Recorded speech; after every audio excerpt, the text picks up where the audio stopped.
Shah CBI और सवाल, और यह मुद्दा विवादों में इसलिए क्योंकि यहां पर सीबीआई शुमार है, एक राजनेता शुमार है, और जाहिर सी बात है कि आरोप प्रत्यारोप का दौर इस वक्त देश की दो बड़े राजनीतिक दलों में शुरू हो चुका है। मेरे साथ इस वक्त चार खास मेहमान, सीबीआई के पूर्व निदेशक जोगिंदर सिंह और साथ ही बीजेपी नेता तरुण विजय और शक्ति सिंह गोहिल जो कि गुजरात में विधानसभा के नेता हैं। सबसे पहले मैं आपसे जानना चाहूंगा तरुण जी, सोहराबुद्दीन को आप क्या करार देंगे, एक आतंकवादी या फिर एक देशद्रोही आतंकवादी? देशद्रोही आतंकवादी जिसके लिए एक देशभक्त को सजा दी जा रही है। इसका जवाब आपके पास शक्ति सिंह जी क्या है? आतंकवादी करार दे रहे हैं ये सोहराबुद्दीन को?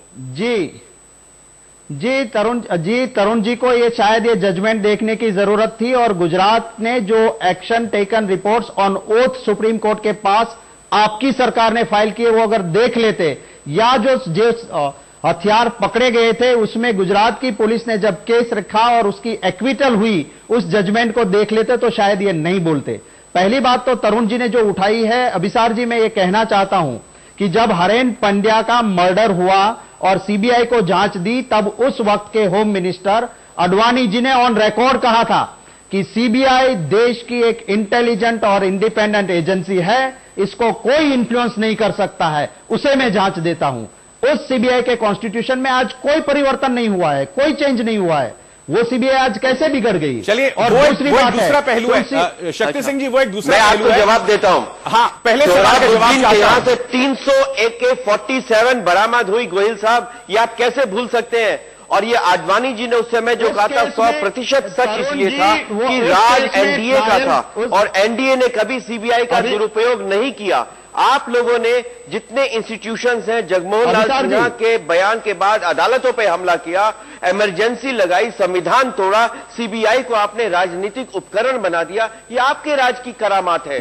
तरुण जी, वो शक्ति सिंह के बता रहे हैं, तो आरोप तो आप पे लगे ललित नारायण मिश्र की हत्या के भी, उसका क्या जवाब? तरुण जी, आप शक्ति सिंह के इस बात का जवाब दीजिए कि जो सुप्रीम कोर्ट में आपकी याचिका थी उसमें सोहराबुद्दीन के लिए आतंकवादी शब्द का इस्तेमाल नहीं था, यह कह रहे हैं शक्ति सिंह जी, इस बात का जवाब दीजिए। सोहराबुद्दीन के बारे में जो याचिका दी गई थी वह अदालती कार्रवाई के अंतर्गत दी गई थी, वह किसी बहस या राजनीतिक कारणों से नहीं दी गई थी, और उसमें आतंकवादी जैसे विशेषण लगाने की इसलिए जरूरत नहीं थी कि हाथी के चित्र के नीचे हाथी लिखा जाए, क्या जरूरत है? जिस प्रकार का विवरण गुजरात सरकार ने सुप्रीम कोर्ट में दिया उससे स्पष्ट होता था कि सोहराबुद्दीन एक दरिंदा माफिया और आतंकवादी है। नहीं, बहुत ही हास्यास्पद दलील लग रही है मुझे आपकी ये तरुण जी कि जो एक अहम बात है। चलिए, इस बात का जवाब शक्ति सिंह जी दे रहे हैं, बोलिए sir, please give me 1 minute. हाँ, बोलिए। मैं ये कहना चाहता हूं कि जो वेपन के लिए आज अमित शाह ने कहा, जिसकी तरुण जी बात करते हैं, भाजपा की यहां गवर्नमेंट थी और वही अभय चुड़ासमा इस इन्वेस्टिगेटिंग टीम का एक मेंबर था। कोर्ट में जब केस चला तो यह कहा गया कि पोजीशन सोहराबुद्दीन के पास नहीं साबित होता है और इसलिए इसको रियासत दी जाती है, इसका एक्विटल किया जाता है। भाजपा की गवर्नमेंट अभय चुड़ासमा सोहराबुद्दीन से मिले नहीं होते तो उसी वेपन्स जो पकड़े गए थे उसमें सजा होती ना। मेरे पास उसका जजमेंट है जहां एक्विटल है। अगर आप उसको आतंकवादी कहते थे तो आपकी गुजरात की सरकार ने उसको वहां पे सजा करवाने की बजाय उसके पोजीशन में वेपन्स नहीं थे, ऐसा कोर्ट क्यों मानी? इसका जवाब है आपके पास?